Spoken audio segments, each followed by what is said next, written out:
de notre vie. Nous avons besoin de toi, Seigneur. Descends et agis. Manifeste-toi, Seigneur. Que des anges puissent camper tout autour de nous. Et que nous soyons conduits par ton Esprit Saint. Dès maintenant et à jamais. Au nom de Jésus, nous avons essayé de prier. Nous disons 3 fois Amen. Amen.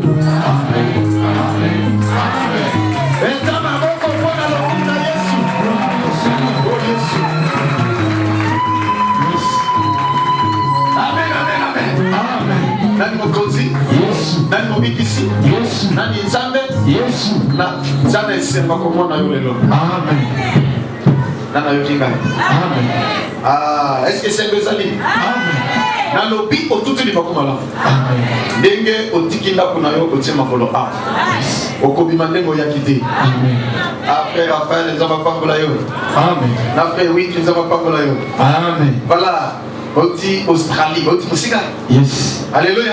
Amen. Est-ce que frère Raphaël, aux hommes de prière des gars là, aucun interpréter pour la frère oui. Hein? Ceux qui sont là-bas, je suis quoi là-bas? Allez au cas quand même. Amen. Amen. Nani mokonzi? Yes. Nani mobikisi? Yes. Nani nzambe? Yes. Ah, maintenant on doit le soutenir.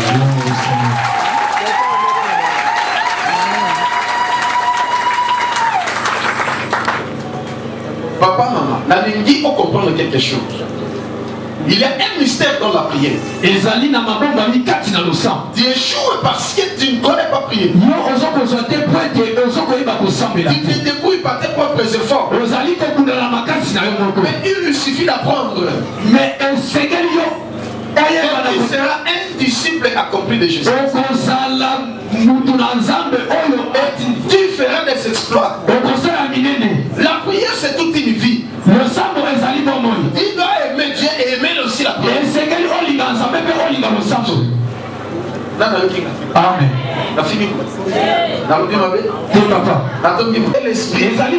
Les trois sont d'accord. On avait donné même le verset. Mais on ne va pas répéter. Pour essayer de terminer. Papa, maman, l'andaka est bien. Soit agenda na yo, soit biki na yo okoma. C'est pour ta vie. Loba amen. Amen. Parce que les gens de l'Océanie ont besoin de cet enseignement. Les gens des États-Unis aussi. Les gens de l'Europe et de l'Asie. Ils ont besoin de cet enseignement. Et toi, tu es un enfant digne de recevoir. Dis comme la première, je peux dire.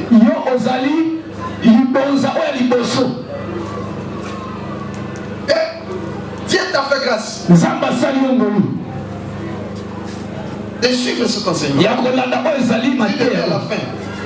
Du début à la fin. Je ne sais pas si j'aurai le temps de terminer. Mais Dieu fera grâce afin que nous puissions terminer. Aujourd'hui, je continue. Si tu fais ta prière, tu dois être concentré. C'est d'aller sur quelques principes de base.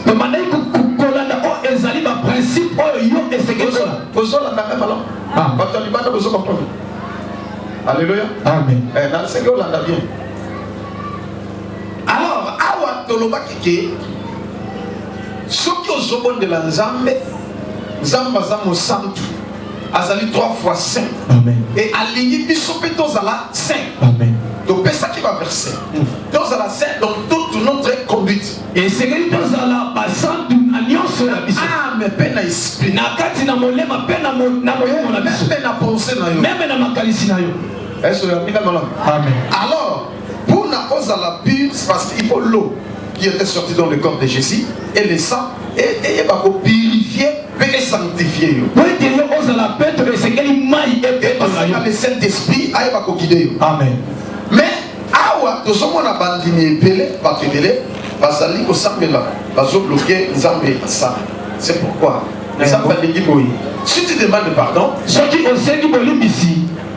à Dieu et pas une ensemble, sache que sincèrement Dieu te pardonne. Mais encore il reste une autre chose. Dieu doit aussi pardonner. Si tu n'arrives pas à pardonner, pas. Vous savez pas que l'imbisalité.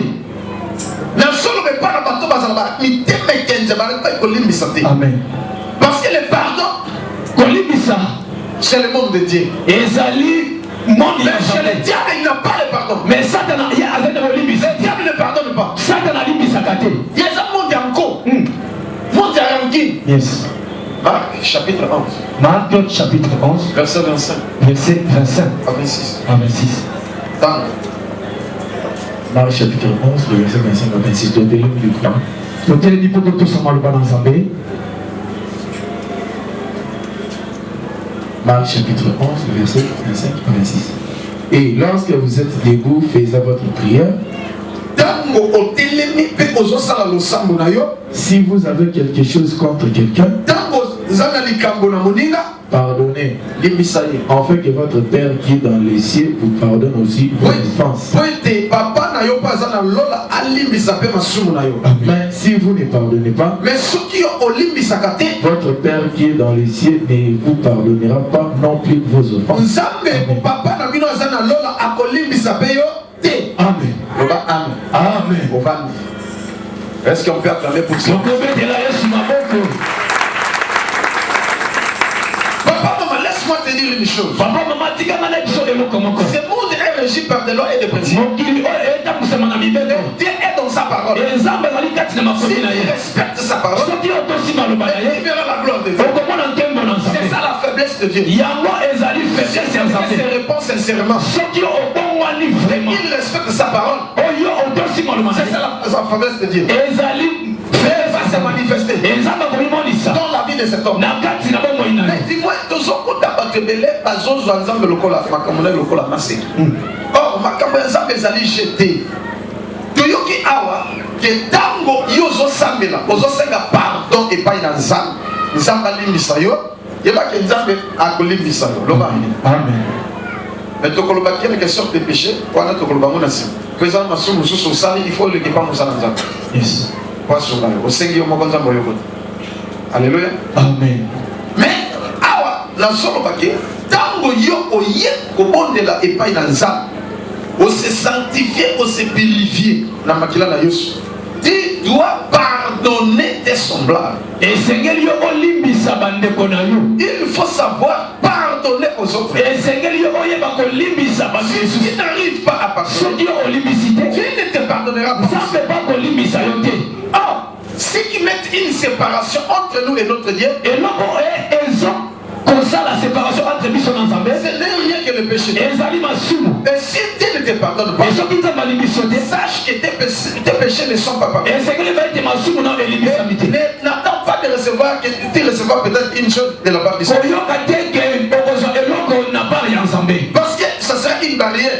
Et pour ça la barrière, il va empêcher Dieu de t'écouter. Et pour ça en sorte que nous avons Amen.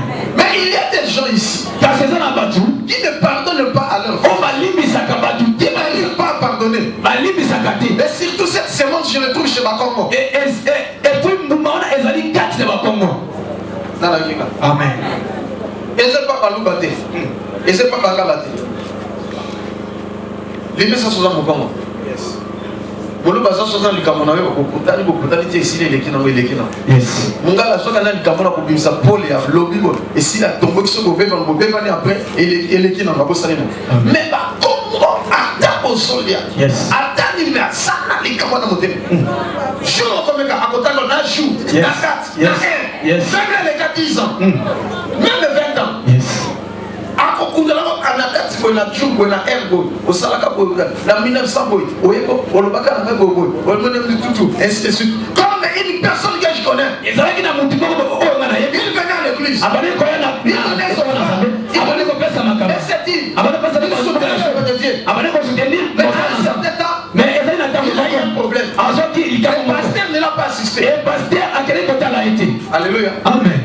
Mais à Tomboki dans wa Tomboki à l'église a besoin de se lancer parti na ngalo ko frane na ngalo namba ona mona pesa bona luwe. Yes. Alléluia. Amen. Ah, pasteur mais ngalo ko bande ni li batu bataka ba frane bataka bati ba soutenaka papa na ko yeba ça fait 3 ans yo za l'église oyo mais ndingini ah oui Attends. C'est là.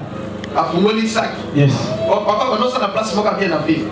A initié agenda. A fungoli pasteur.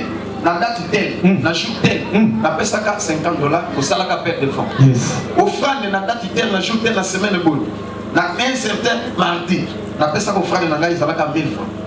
Nyos oti abandi kotanga na date. Pasteur Bautala. Titi a sali calcul à moi après total. A sali calcul à moi pendant 3 ans, a sali total ba. Bon on a mis $2800. Aujourd'hui. Amen. Ce qui était non dans la police. Tiens, papa. Mais oh, il dit comme c'est impossible. Donc on dit ça me dit un peu dans bon côté. Alléluia. Amen. Pas qui on fout là. Pas qui on s'en va pasteur. Parce que les hommes makambo ils vont collecter un peu personne. Mais finalement il y a pas comme na éviter. Bon, ce qu'on veut fout là. Donc fout un peu. Mouké n'est pas pas 1000 francs. Bani tout au besoin c'est pendant 300. Amen. Alléluia. Amen. Même commandant Samisa a serré papa Makambo ils ont raté. Moi je suis païen. Yes. Je ne prie pas. Mais ce que tu as fait c'est pas bon. Ils ont mal à monter. Oui ok. Makambo ils ont bien été pas. Amen. Ils ont dit bandé. On dit rankini. Akanda lui mais attends beaucoup de gens. Papa télévision bonjour. Italie. Même bonjour. Alléluia. Amen. Mais une semaine après, Akena Moussala Boy, Balongoli. Moussala Bibi. Alléluia. Amen. Après un certain temps, il attend le moment. Il a tout perdu. Ah, Nyonso est ici. Tous les biens qu'il a fait. Il a connu ça, ça qui n'a pas. Et la maison. Et les voitures sont parties. N'a pas voiture et Kendaki. Et le papa commence à souffrir. Le papa a combien de passe. Il marche en monologue. A combien de temps la boloba. Alléluia. Amen. Tu vois des mots ceux qui ont l'Église à pardonner ma soumna yo. Il faut apprendre à pardonner aussi aux autres. Et c'est gagné oye ba kolibi s'appelle ma missus. Si tu n'arrives pas à pardonner ton frère, ceux qui ont olibi c'était mon niveau. ne pardonnera pas. Zambe pas kolibi. Parce que dans le livre d'Ésaïe chapitre 59 verset 1 à 3. Dans le livre d'Ésaïe chapitre 59 verset 1 à 3. Il suffit que pardonner sincèrement pas une Nzambe. Et puis oye ba pe kolibi sabaninga na yo. Quel que soit le problème. Na likambo nyonso. Mais mokili baloba kolimbisa eza kobosana likambo te.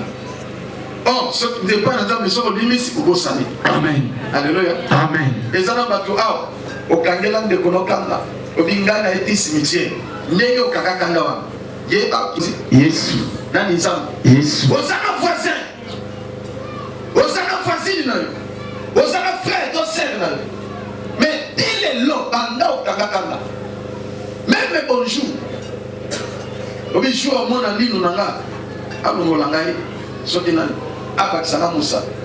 Mais je te dis sincèrement, c'est un virus. Il va te détruire plus tard. Il va bloquer. Et tu sauras. Et ce que je te dis, c'est la vérité. Amen.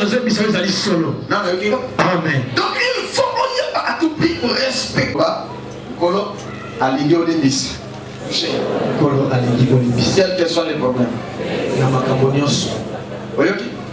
Même les gens qui ont tiré Jésus, qui ont craché sur son visage, ils ont déchiré les habits, ils l'ont frappé, ils l'ont tapé, ils l'ont coulé sur la croix. Qu'est-ce qu'il a dit? Mais il pardonne.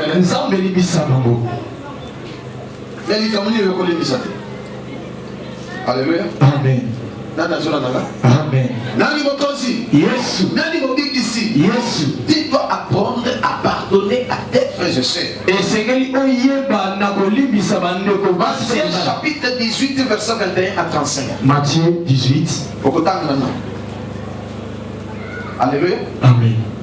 Et après avoir pardonné aux autres, et Nasima Kolibisa, tu dois savoir remercier Dieu. Et c'est que lui on peut s'entendre de matin dans les gens c'est pas Nzambe. Et de au Sengi pe Nzambe ali misabanguna no. Amen. Alléluia. Olimbisi bango. Déjà aussi accès libre et pas dans âme. Parce que omi sanctifié, omi purifié, na mai pe na makla ya Yesu Christ. Amen. Na yokinga. Amen. Les nasima, il faut remercier Zambeka. Amen. Au Psalm Psaume chapitre 32. Psaume 42. 32 verset 1 à 7. Psaume 32. Verset 1 à 7 même.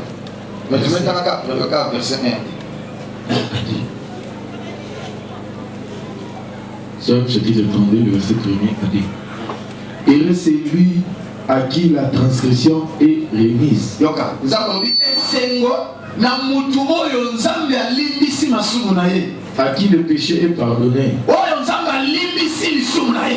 Loba amen bana Nzambe. Amen. Peut-être ce que comprendre. Amen. C'est que moto Nzambe alimbisi masumu na ye azal l'homme le plus heureux du monde. Amen.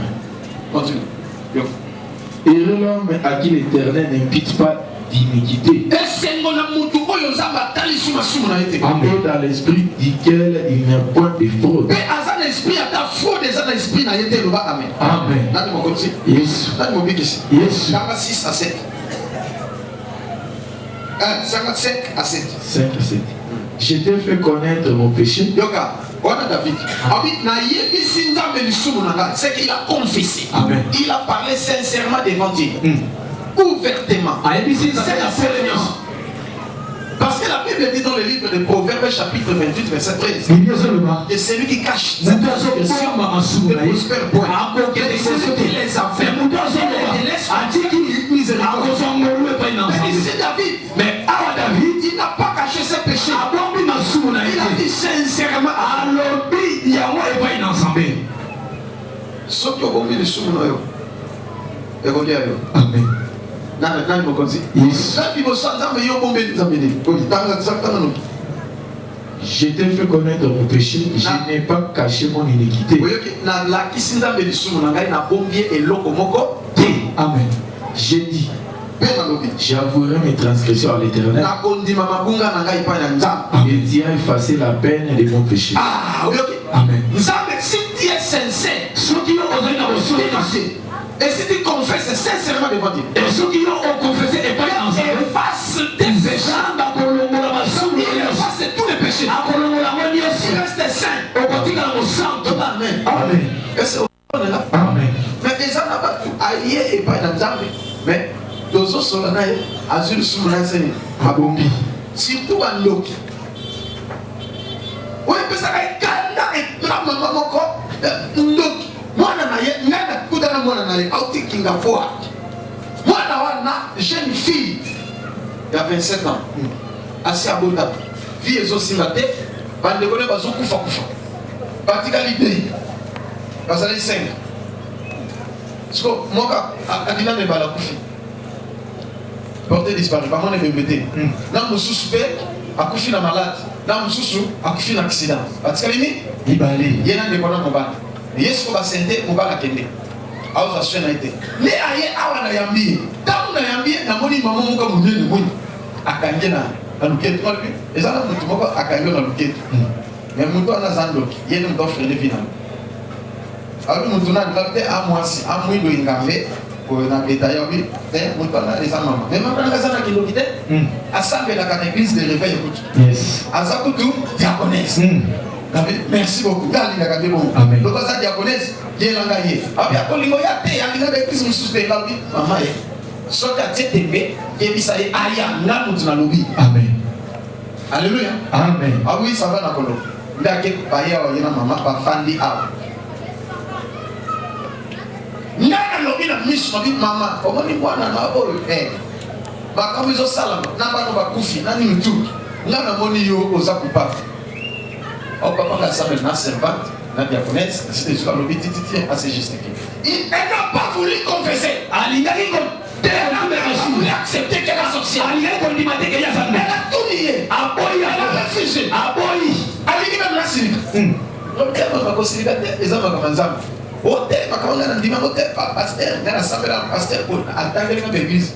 C'est pas un problème. Bon, moi, je suis maman, au moment où on va capter maman, au moment où on va monter ici. Pasteur Salobe Singa comme ça va. Le col la sikoyo. Na sera qui va na oui le livre na seconde. Ok, mais ça la vie non mi balé. Amen. Comme ça, total là, ni nous avons ça. Amen. Amen. Laki. Bien aimé. Tant qu'on va comme kuna. Maman a témé dans le salé là. Le amen. Amen. A salé a pakoli a salé a déclaré à Seigneur. Amen. Maman les gars kufa. Amen. Li boumou. Qui arrête di boumou. Maman ça ne va pas outou. Dans ce matin, nous palpitation mon thème. Ami na so kufa na ngai. Elo ko kufa ba meme l'hôpital na butu. Ba pesi traitement ezosi mabe. Di donc tani moi na benga na butu ma bi. Pardon na tongo. Bon ay bisa que il ça ne va pas avec maman. Donc dis comment la bi maman so ki a l'obité a kufa. Amen. Ou aloba ou a kufa. Ye bisa. Ne bon na bisa bité. Zela na lo. Benga de kona. Maman ndimi parce que pas c'est l'équipe. Amen. Amen. So qui a démarqué. Allah kufa. Amen. Yoko c'est la bonne côté. Yes. J'ai avoué mes péchés. Naïna tout belle ma souche. Je n'ai pas caché mon ministre. Na bombi ya moté. T'es à effacer la paix. Zamba longoli. So qui nous doit sincère. Mais dès le coco ça me sert ensemble. Donc ndamba ça dit à effacer peine ya lissumu na ye. Amen. Et ça n'a pas tout sous ouais. Peine ya lissumu na tu os porté à vous. Parce que tu es hypocrite. Continue. Alléluia. Amen. Qu'ainsi tu tombes pied et pris au temps convenable. Si des grandes eaux débordent, elles ne l'atteindront nullement.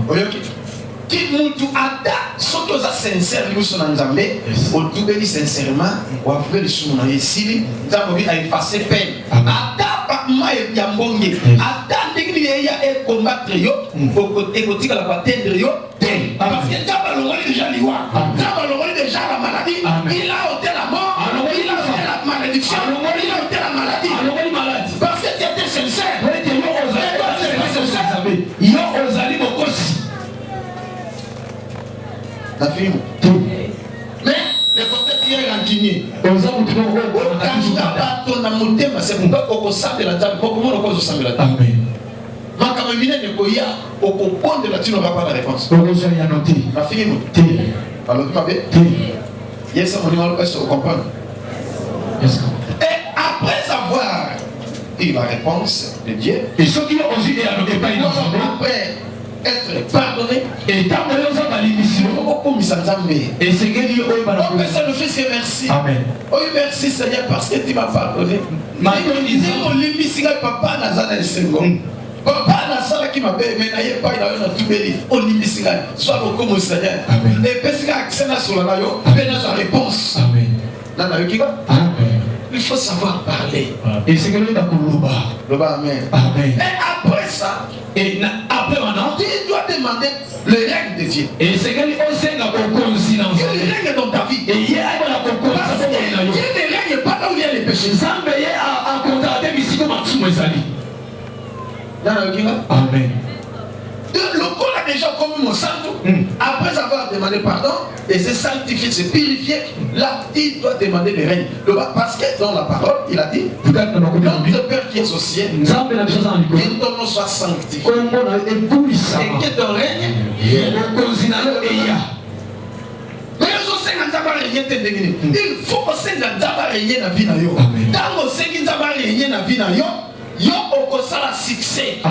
C'est alors que tu auras du succès. Na wana tu vas régner dans ton corps. Et tu vas régner dans ta vie. Et les portes s'ouvrir d'elles-mêmes. Et ma porte de personne ne va te bloquer. Personne ne viendra pour te faire du mal. Le Seigneur est avec toi. Le Seigneur règne là. Le Seigneur règne là.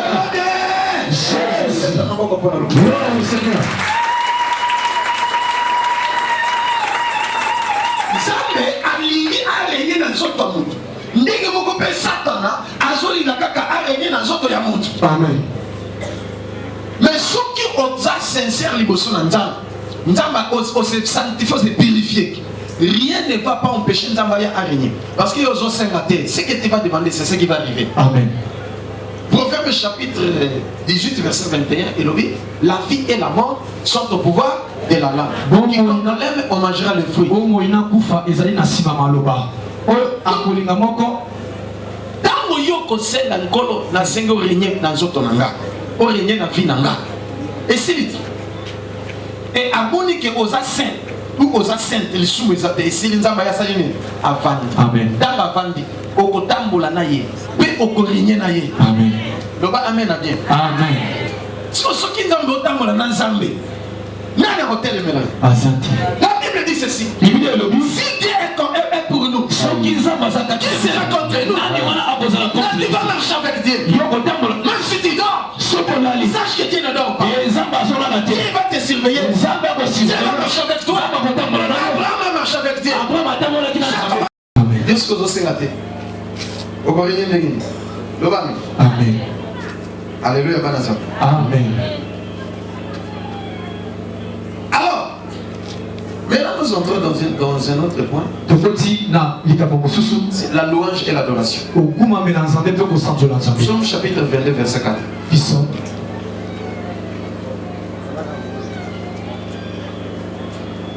Psaume chapitre 22, verset 4. Psaume chapitre 22, verset 4. Pourtant, tu es saint. Tu sièges au milieu des louanges d'Israël. Pourtant, Nzambe azali mosantu. Peye afandi na kati na mini na louange ya bana na ye. Amen. Amen. Amen. Et il faut savoir chanter. Il faut maîtriser les cantiques spirituels. Même Jésus lui-même chantait. Matthieu chapitre 26, verset 30. Matthieu 26, 30.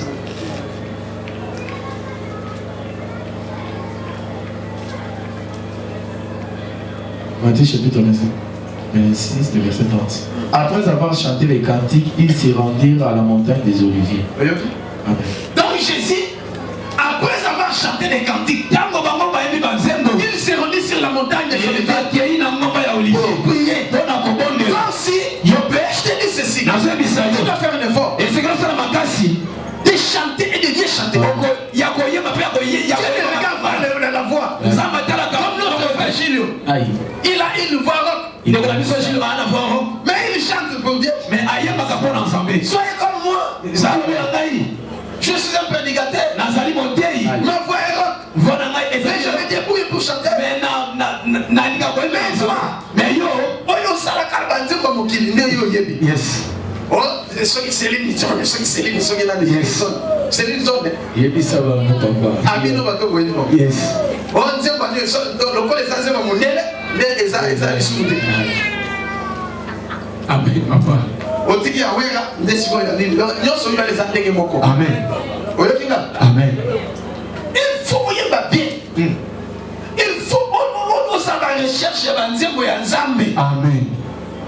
Et dans au soyamba, Dieu est en train de nourrir ton esprit. Et dans Dieu se glorifie. Acte chapitre 16, verset 25 à 26. Acte chapitre 16. Au retard après. Amen. Paul et Silas. Ils s'étaient délivrés. Comment? Ils chantaient seulement. Et quand tu aimes la louange, quand il siège au milieu des louanges de ses enfants, il les a délivrés. Sans pourtant on demande. Et sans pourtant Mais yo, ceux qui m'habitent, ils m'ont dit que c'est local. Dès que frère Moko tout ça là, à Kanisi Zembo ya nene. Zembo ceux qui a chité, ceux qui a déné. Mais c'est comme moi na naïe. Na cantique individuelle, il y a l'équipe, à Yémi Zembo ya chité. Frère kata, frère comment Zembo nene. Zoka, je vais atteindre comme maloba ya Nzambe, Nzambe ya Moki. Alléluia. Amen. Donc ça là est fort. Amen. Il y a quoi à maîtriser la cantique spirituelle. Éphésiens chapitre 5, verset 19 à 21. Ça nous dit pas tout le message. Éphésiens 5, 19 à 21. Éphésiens chapitre 5, verset 19 à 21. Entretenez-vous par des psaumes, par des hymnes et par des cantiques spirituels. Ça va nous dire. C'est ça qui va nous dire. Amen. Ba hymne. Yesu azali awa. Yesu azali awa. Yesu azali awa. C'est ça hymne. Amen. Par des hymnes. par des cantiques spirituels. Et par des cantiques spirituels. Mais yo oyebi ya côté. Ba cantique eza ebele. Amen.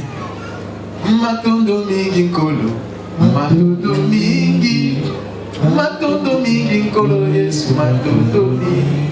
Aina matina ngomba, kolukelo dina yawe, na papasi nanga, ngai mungu na yo, zambi yanolaka.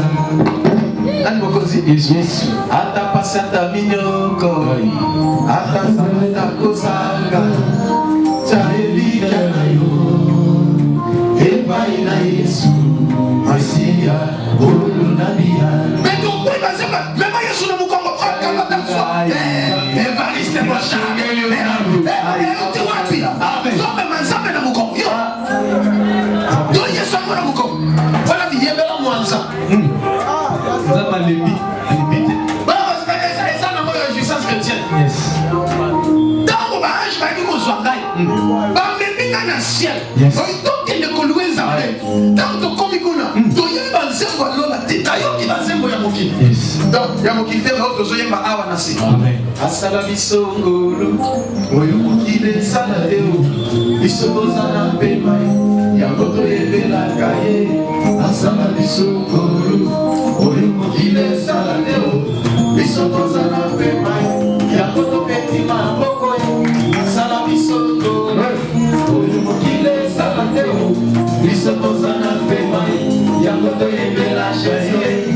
Asala bisongolo, oyo mokile sala teo.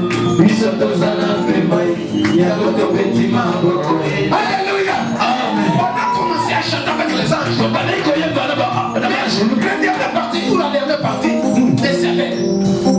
Babet à côté. Ouais, ceux qui ne connaissent pas ça.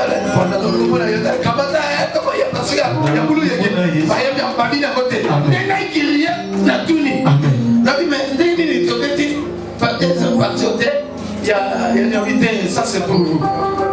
Réjouissance chrétienne. Yes. Alléluia. Amen. Est-ce qu'on comprend? Donc, ma cantique inspirée, il faut oyemba yango. Amen. Et ça va se manifester quand il arrive. Amen. Oyemba elonga elonga na biso, elonga na fumu, otatola elonga elonga na Josué, eswami lelo yo, na biso fele na yo, Yesu Masia lesofe, sofele awapi na biso ya lola, nakobataka otubaya. Appelle pas dans armée. Est-ce que vous comprenez? Amen. Ah, dis que ça va. Le bassin va ça bien. Kazalaki katina pasi masiana ngaloko tinga asukolinga pesinga valere yango na yembeli mokonzi yo mosantu yo jali nzambe yo bongwana kate yo mosantu yo jali nzambe yo bongwana.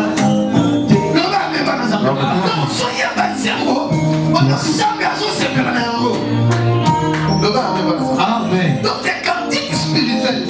Yesu yembo kabanali koyemba. Oyo yemba kati pona ni. Même nos enfants voient que tu peux chanter. Amen. Parce que aujourd'hui me la motuté. Amen. Je me la jambe. Amen. Ko bino bato bozana mingongo koyemba kati pona ni. Na fille motuté. Na mtima vyote. Alléluia. Amen. Zela na likolo nakolala solo nakotilola. Zela na likolo nakolala solo nakotilola. Akombo nanga ekombo nanga yoki yango eseko mingi kombo nanga yoki yango. Oh kombo nanga ekombo nanga yoki yango eseko mingi kombo nanga yoki yango. Kombo na yo ekombo na yo ezalite mawa mingi kombo na yo ezalite. Bakokamata tablo monene bakotia liboso na miso moto na kombo Yes. Quand soit ça, mais la porte ça va sauver. Amen. Et non pas le temps qu'elle en fait. Amen. Amen. Amen. Donc ça est fort. Il y a beaucoup de la négative à balayer. On y a pour la cantique spirituelle. Colossiens chapitre 3 verset 16. On a encore dans le message du jour. Donc il y a quelques minutes et puis d'autres par la prière. Amen. Amen. Colossiens chapitre 3 verset 16. Que la parole de Christ habite parmi vous abondamment. Instruisez-vous et exhortez-vous les uns les autres en toute sagesse, par des psaumes, par des hymnes, par des cantiques spirituels, chantant à Dieu dans vos cœurs sous l'inspiration de la grâce. Chantant à Dieu dans vos cœurs sous l'inspiration de sa grâce. Donc on se basé de dire dans mon thème. Alléluia. Amen. Et Nzambe na sepela kabongo. Tango so yembele de tuke. Oso yembele oso kwa tori oso tala na bisa yo Nzambe na sepela. Amen. Et on comment on a pu délivrer. On se manifester. Amen. On sepela pe na yo. Amen. Tala David kat mutaza poseli na milo mabe. Ya eka kazo yemba so beta guitare. Yes. Pour le mabe bimela na. Amen. Jésus. Parce qu'il savait chanter. Il savait comment il doit adorer son Dieu. Mais plus de personnes, tu dois faire un effort. Dieu te bénira. Est-ce qu'on peut acclamer pour Dieu?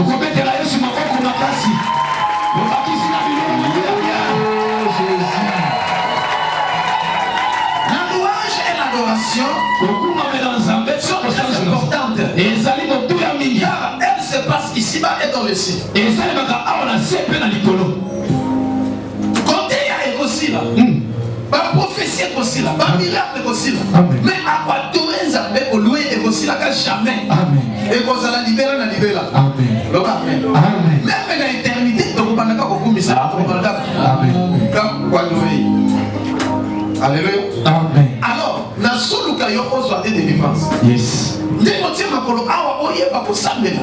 Et puis de l'autre côté de la zam, service à délivrance, ndenge ko sambela awa. Boko mona bika bisi ndenge za ko sambela. Amen.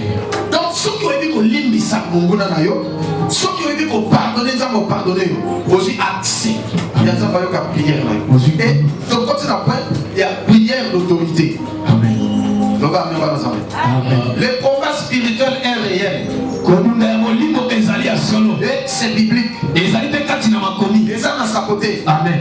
Sache que le combat est vrai et réel. Et c'est que aussi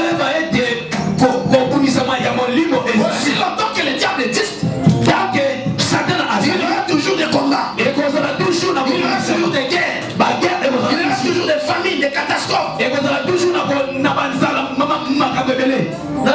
Amen. Mais pour avoir la victoire, il doit combattre. Sans le combat, il n'y a pas de victoire. Amen. Yes. Yes. Amen, papa. Yes. Alléluia. Amen. Yes. Champion. Au milieu poto, alors yo ana ozofimba na ba paquet na kunguma yo ko comprendre. Voilà mutu to bikia mabeti mutamule. Amen. Alléluia bana zambi. Amen. Force ça na libérer les âmes moko. Loba amen bana zambi. Amen. Donc un bon athlète doit se préparer. Et il doit s'entraîner chaque jour. Il y a une médaille. Amen. Sur le salut, c'est qu'on gagne. Amen. Amen. Éphésiens chapitre 6, verset 10. Éphésiens 6, verset 10. Éphésiens chapitre 6. Le combat spirituel le combat spirituel est vrai. Ceux qui critiquent le combat spirituel, va être biblique.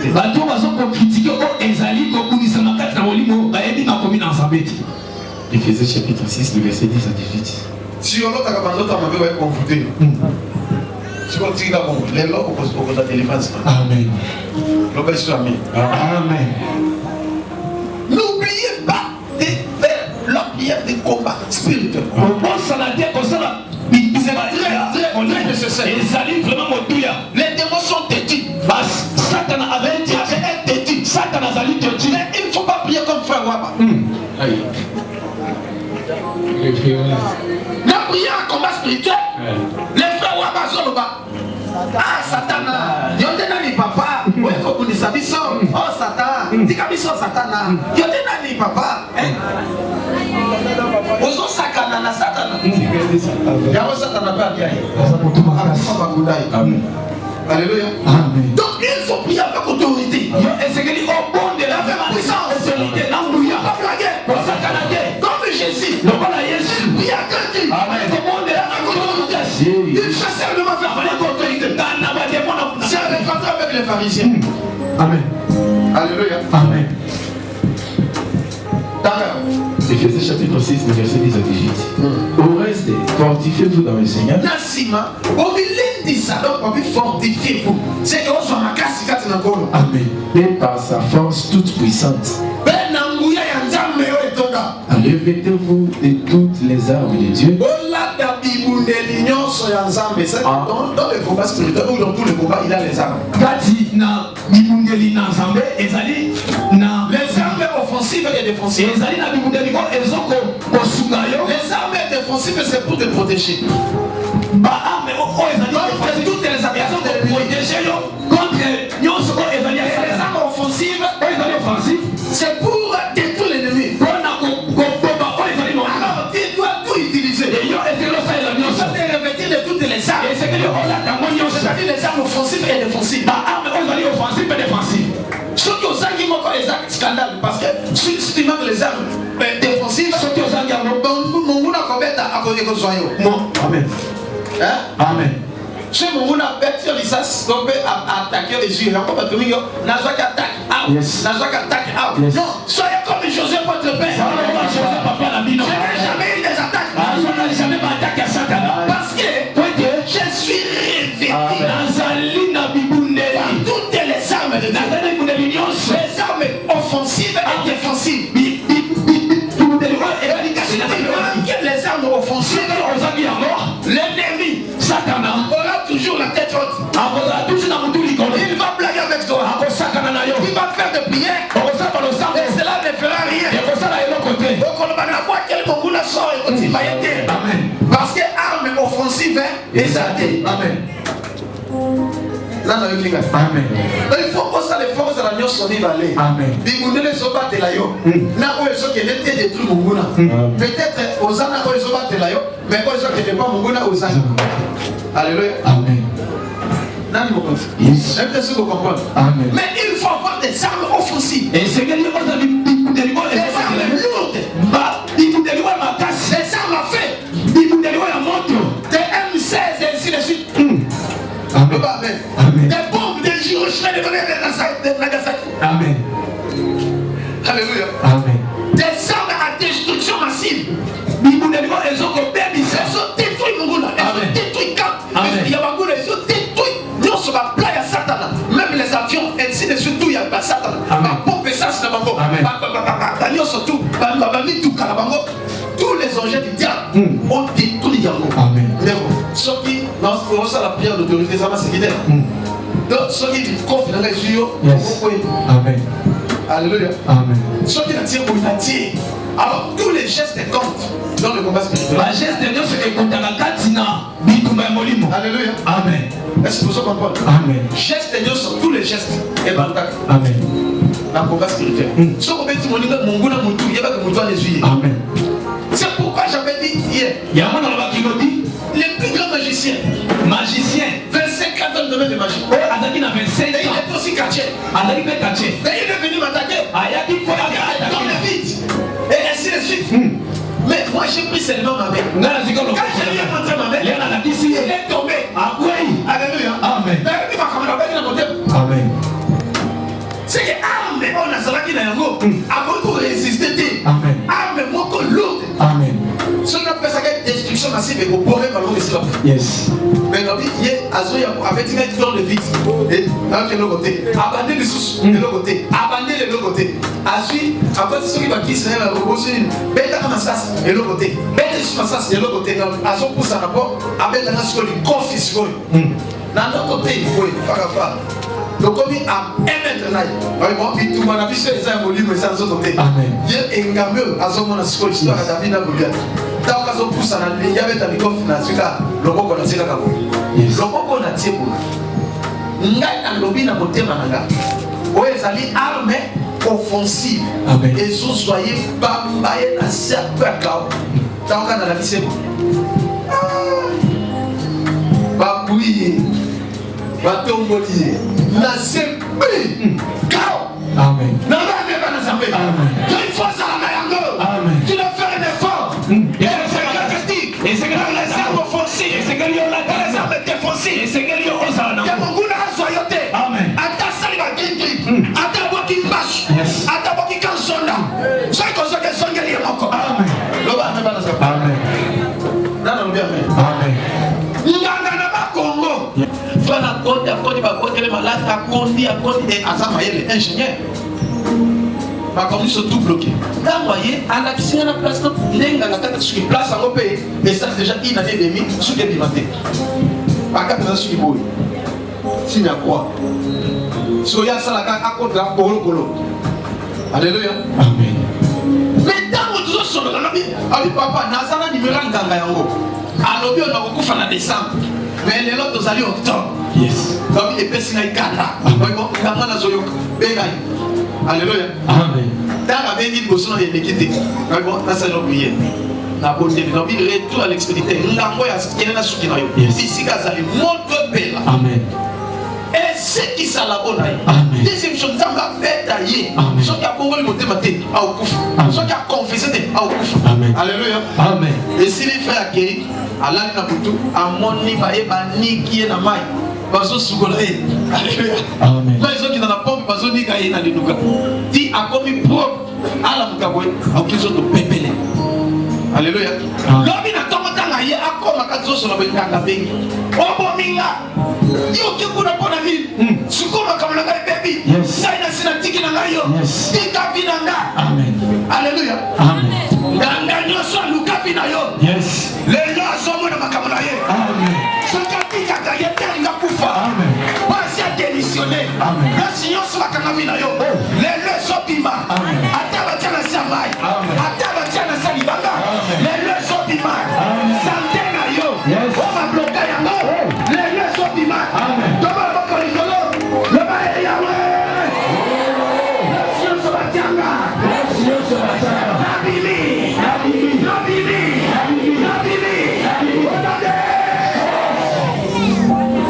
esilite tobala boko lisusu loba ye yawe batisanga amena yo offensive mpona te tu monguna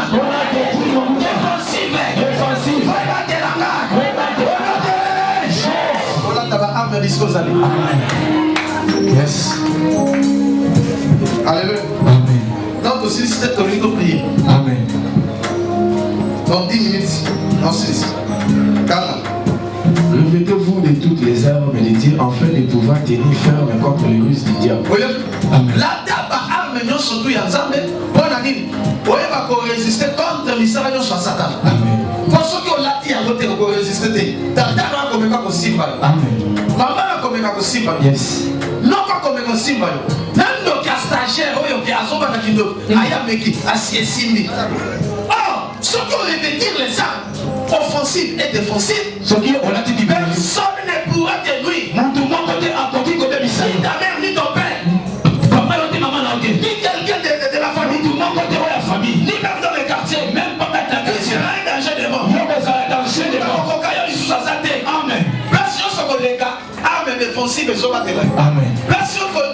Arme offensive et Amen. Alléluia.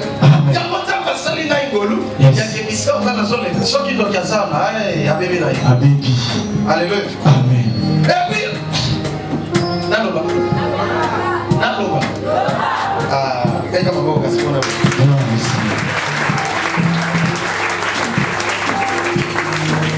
bitumba ya molimo. Ngai naza molongi.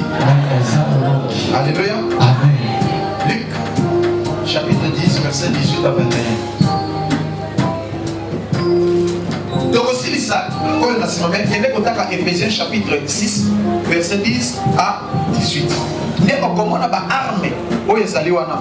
Mais makambo na zoloba ba arme offensive na ba arme défensive ezali na kati na Bible. Loba amen. Amen. Nana lobi amen. Amen. Luc chapitre 10, le verset 18 à 21. Jésus leur dit, je voyais Satan tomber du ciel. Voici, je vous ai donné le pouvoir. Vous oubliez que Dieu nous a donné le pouvoir. Zamba s'appelle yo pouvoir, mais il faut exercer yango. Amen. Et ça le col à soda. Soda. Bandoton a tenu. Yes. Basu ba arme offensive ba pessi. Basu ba arme défensive ba pessi. C'est que ba arme défensive et ça le col a tenu d'abord yo lati. Et ça arme défensive. Ça pas dans ma collège arme défensive. Et ça bat le contre banzoube et ainsi de suite. Le ba amen. Amen. Et puis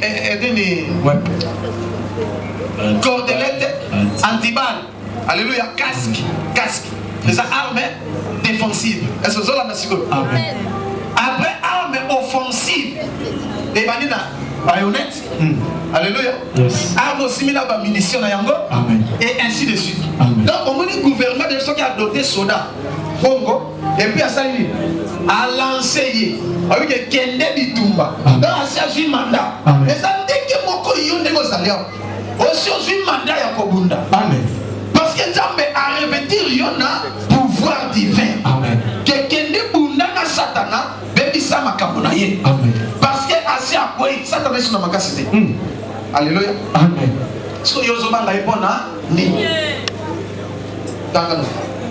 Voici, je vous ai donné le pouvoir de marcher sur les serpents et les scorpions. Na besio pouvoir. Autant la même likolo banyok, na likolo ya bakoto. Et sur toute la puissance de l'ennemi. Pe likolo ya nguya nyonso ya Satana. Et rien ne pourra vous nuire. Et là, place sur peut-être vos boss. Rien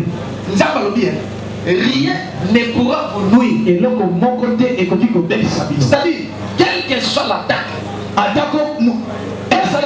complot du diable, quelles que soient leurs armes, même leurs armes offensives ou défensives, ne pourra jamais te nuire.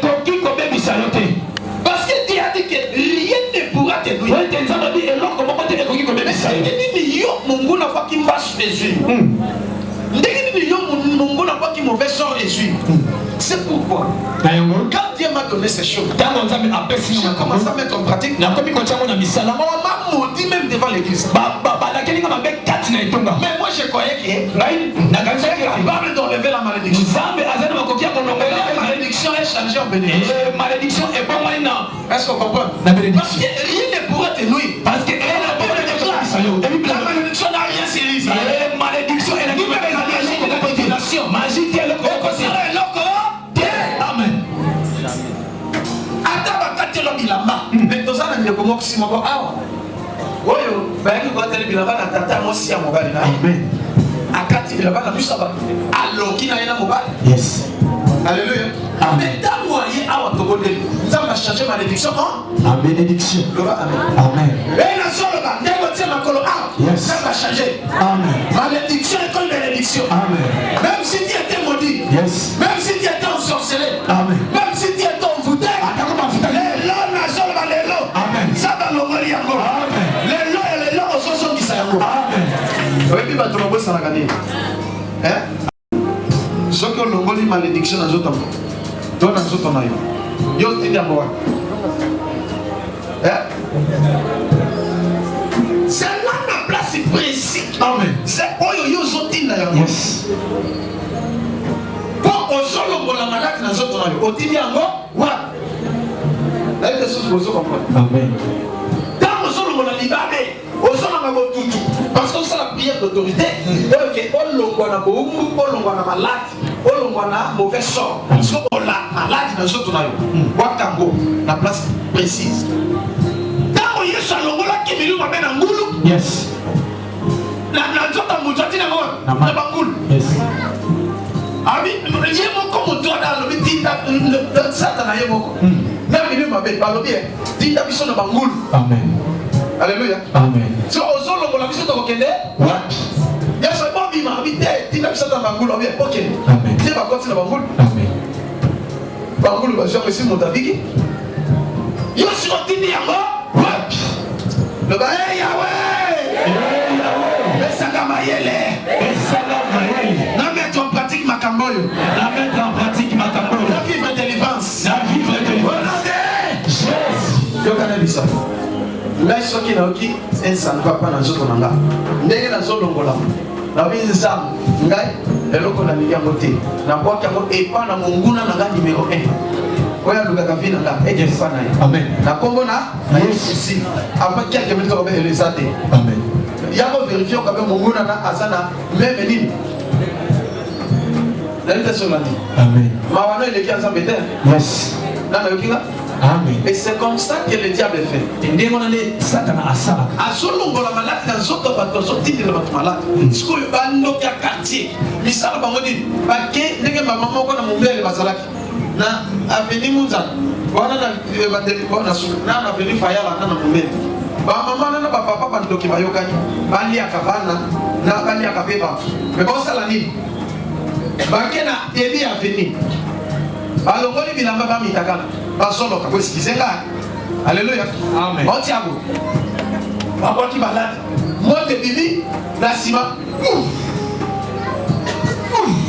Ba on fout quartier. Mais après certain temps on commence bana ba beli. Mais na kati na bana ba beli wana. Oka oya kufi. Oya sima kila. Oya kele son je pa kufi. Oya ko. On a ba mongo pour besoin de dépenser. Na ba maladie wana ba on va récupérer.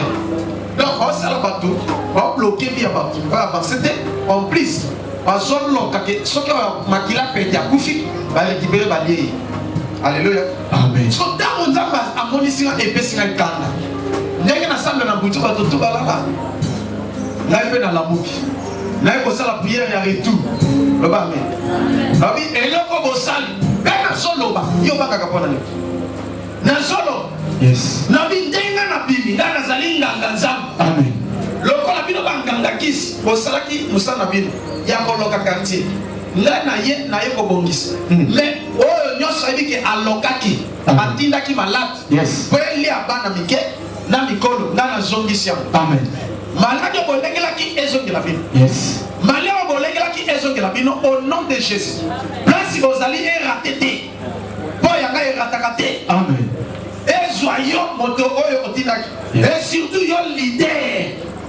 Yo motoza tête en tête et soyons fois 2 fois 3 fois 10. Amen. Et si bayo. Yes. Mais attends que place nous sur game. Attends ba bondi lipono ko biga. Amen. Logo kuta la kananga. Mais ce que tout le dimeli yesu na bondi lobiki. Ce que tout le té ko kufu. Amen. Na bondi li titi esili na tamboli esili na ko songa nanga na clôturer prière esili na ladina. Lobi na dongo. Maman pour la tension tungisaki. Abundani moi ça a provoqué ma maladie monsieur Moutaké akufi. Bah oui, oh gloire à Dieu. Chef de file accueilli. Alléluia. Dis bah y'a qu'on s'est la liquide à réunion. Bah il faut pas bomanga.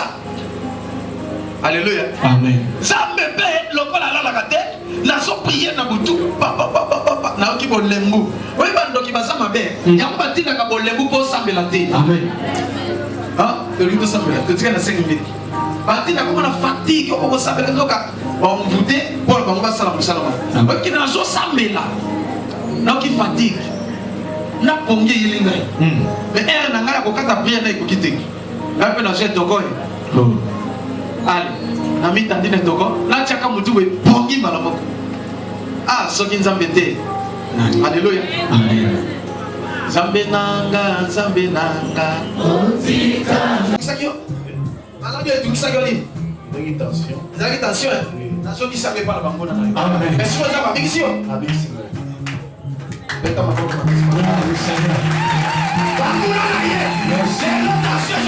Amen. Faites attention à votre banque. Amen. Et l'homme qu'on nous sommes dans qui va s'arrêter dans son des choses de la banque. Amen. Mais si quoi est dans son. Amen. quand c'est trop bas, ça canne beaucoup côté. Mais il faut qu'on ait une arme défensive et une arme offensive. Amen. Amen. Dans vos soupimisa, malade dans les autres. Aux autres misa, ma camouflage, son moni à ma belle dans les autres nayo. Waka ya kwepa banguna. So kwepi monguna nayo, tanga na Congo. Que malade on a gongoli dans les autres naga na bote pas mutu. Comme ça monguna mama. Yes. Ben, n'est-ce pas le droit de précision. Et si maillé, et raté, et soyez contact. Amen. Ben la dévié na ba arme na ye, nos. Oui, mais que ceux qui osent, on a besoin de soldats. Ceux qui sont dans la guerre, ceux qui ont gagné mon goût, il y a un niveau solide. Au concours, on a une arme. Attends, gagné, arme. Dans la tour, allez, maintenant, pas confiance sur place, va désarmer yo. Alléluia. Parce que mon loup, va l'ongler sur tout. Et si le tigre n'est pas en bas, allez, il va s'accaler. Le bas, amen. Amen. Mais yo, gagné mon goût, le tigre n'a pas arme. Si on est que c'est dangereux. Après, on va le gagner. Yes. Est-ce que vous avez Amen. Donc, si on a la prière, la précision, c'est que mon goût a la arme. Yo le a pouvoir, l'autorité. Dans 1 Jean chapitre 4, verset 4. Là, ce qui est dans le verset, Potos Atato, Tomode.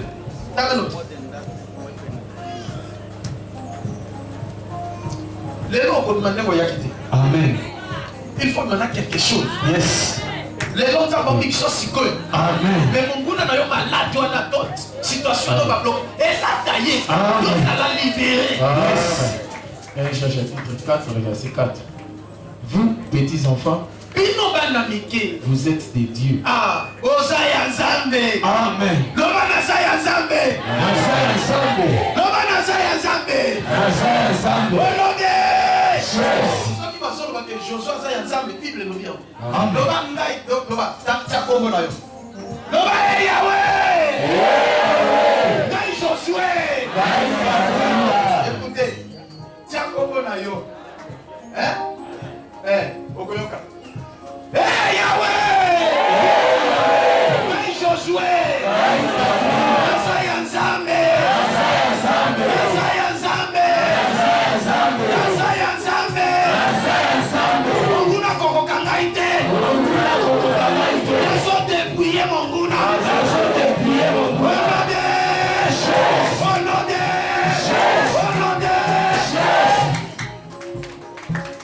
Yes. Oh, yes. Et vous les avez vaincus parce que c'est lui qui est en vous. Bandela, Benjamin, Bandela. Vous, petits enfants, vous êtes des dieux. Et vous les avez vaincus. Parce que yes. Olongi ba démon, Amen. Olongi ba principauté, Yes. Olongi ba prince de l'air, Yes. Olongi ba sirène, Yes. Olongi ba femme de nuit, Yes. Olongi ba mari de nuit, Yes. Olongi ba ndoki, Olongi ba démon, Olongi ba Amen. Yoka.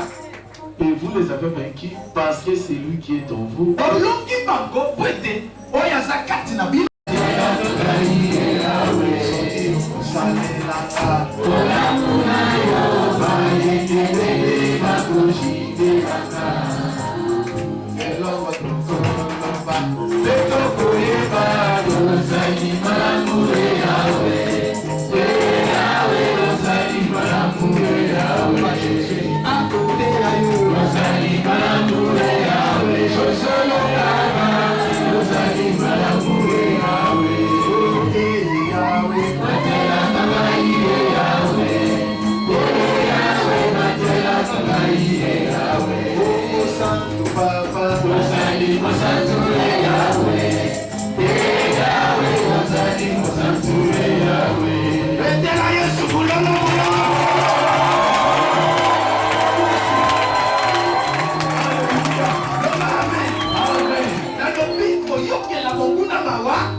Nzambe ayokeli monguna mawa te. Ndenge nini yo oyokeli mawa? Yango boni babalusi yo. Loba amen. Amen. Loba lisusu amen. Amen. Eh, c'est là non dit. Ote. Donc c'est là ni comme dit. Oh non, moni ngai na obeli na likolo nzamba. Na yo koliate. Est-ce qu'on dit du fona dia? Les années yoka zote même na sungie na kile mawazo kufa na bakele singa bibi sikoyo taba lingali ana lisusu bongali kama tinte siko na oliani ko ka bonzela e bana na ondima pesa te e bana ki ndenge ni o bande la film ndenge bandaki histoire comme ça kana ondima amen alléluia amen ko bande e bana ki ndenge ni bon koy banda non e bana ki ndenge ni ngana za ko zonga na tota kana comme ça to bande no film on ndenge zalaki ndeto yeba oliai oyo amen nko ina soba akiti na kati ya libulo bolo kabisi ntaba bena no singano abendi singa zela no tele abi ngoye ai taba yo kasoba todo yes amen amen yango ngana yo komikisa yo nazana kapoloko mende le lion régissant les ânes du Satan. Amen. Aligali ayo. Yes. Maintenant personne mayele. Yo doko li aye. Amen. Parce que beaucoup font dans les boulot. Amen. Beaucoup font dans les boulot. Yes. Donc on a quand même ici là. Amen. Donc qui tikuna, donc gagner, donc bien bébé, donc lié. Amen. Amen. Oya sana matabu yoka. Amen. Oya sana makasa kusala. Masala. Yote na koloma boko. Yes. Voilà, bamoni la ki omingi sikoyo, ososi ba technique nyonso na ba tactique nyonso. Amen. Dès que nous la prière d'autorité. Yes. Pendant 15 minutes. On la paix pour été. Yes. Moi ce qu'on dit pour na akobik. Ako balukela lokola ko ya kolia yo. Amen. Oyo kinga? Amen. Frère moko na mumbela kufa bongo na pe kisi e frère. Noko azan loki aluki kolia yo. Lokola to bondeli. Yenza ba frapper azana mama yo. Kokende amen. Ozi pe musala.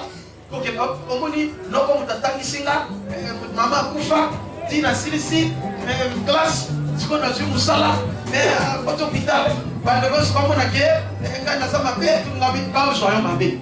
Mon to mokila so yo mabe, pensa ba so mabe te. Donc kokende te. So da kufi noke. Yes. Ata ba lobby ba lo bango mais après koko bomsala ba ndebona. Après le site yake lokola sala na ville nde asali ni asali musala tita musala sili ba 16h allez maweleki ya zambe nde aketi na hôpital noko kuna kaka tawo kaka mona kasaye nani tawo saye aye afungole bis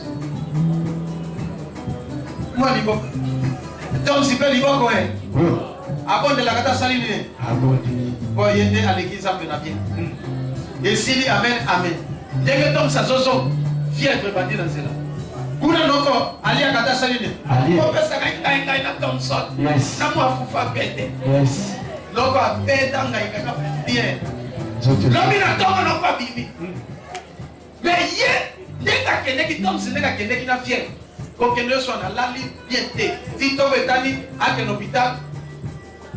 Oh, vous voyez, la vie Alexa qui m'a dit. Yes. Si c'est pas le bilan. Donc, quand tu suis ça, vous comprenez? Amen. Maintenant, c'est pas Kundaï. Namatan, la vie n'a aucun détail. Amen.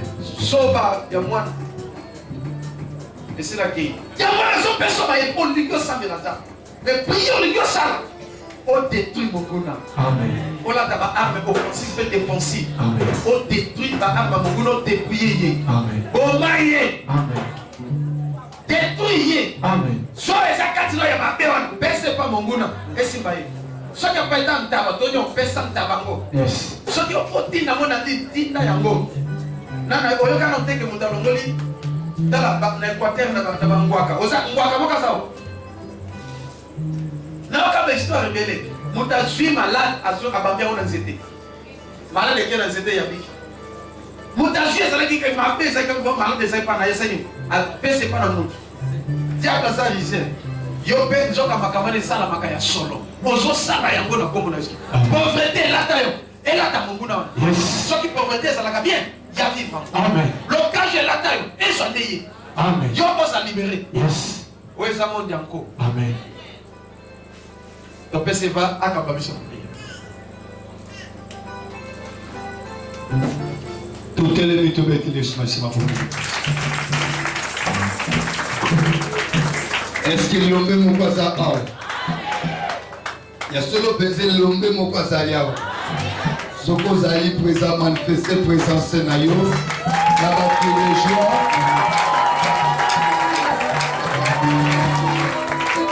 Mutu yozo bunda na za kokate. Kolingata tiki la ya botike na she. Amen amen. Au-dessus côté biso que na combat spirituel geste nous se compte. Comment expliquer au yozo bunda na muta côté le mayo za kovana. Discipline mon côté na mokilo ba bunda na ndingo wana. Amen amen. Na mokilo na discipline mon côté ba bunda ba bongo. Na lili au respecter ba règle de jeu.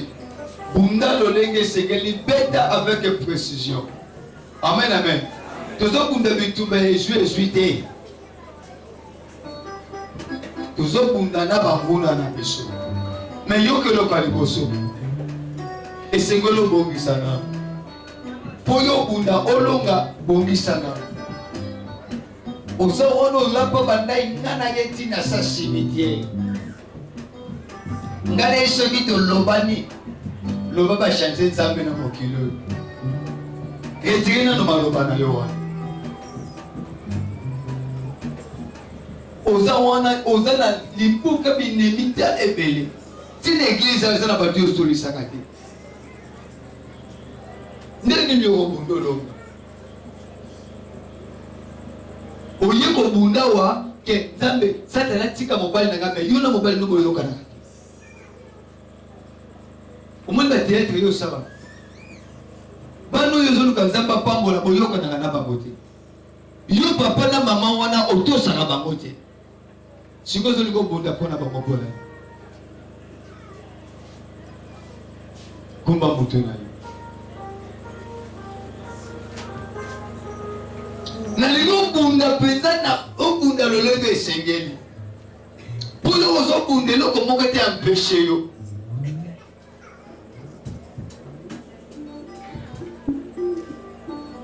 Kumba mutuna yo. Misongisa na kazi na yo. Pandako yebisa na nzambe papa limbisa na.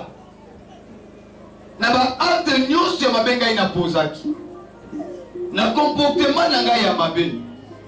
Na vie ya binemi ongana sana yango. Na tangu isamaki libande ya maloba na yo. Na sala ko ezaki mokalo na yo te. Soko yebo oloba na kate na papa bangana papa na ngato oloba na kate. Na mama to yoka na kate, na bana simba kate. Na ba voisin kutu to yoka na kate. Na église wa nazana binemi. Mais na ye pa ina yo limbisa ngai. Lelo na lingi na zonga en ordre. Kotala passé na ngai. Mona présent na ngai. Pe makila na yo esipa ngai. To bondeli na kombo na Yesu Masiya. Pe bondeli na kombo na Yesu Masiya. Il est le compatissant, le miséricordieux. Il est riche à monter en colère. Bien même à combien d'ensemble, les alliés comme des hauts et à bomba comme à Soumounaye, à quoi qui prospérité. Mais moi, les alliés comme à bomba comme à Soumounaye, il y a des gens à trois à prospérité.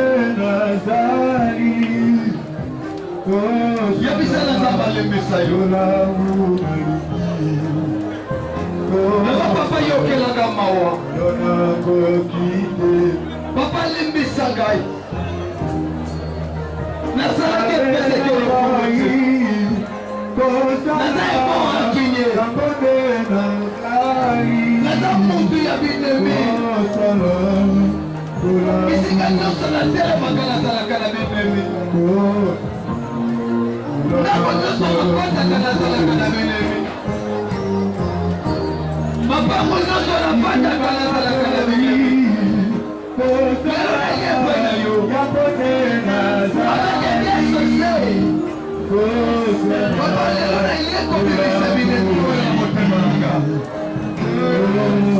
libisanga papa parce que naledelaki batu na motema na ngai naledelaki batu na motema na ngai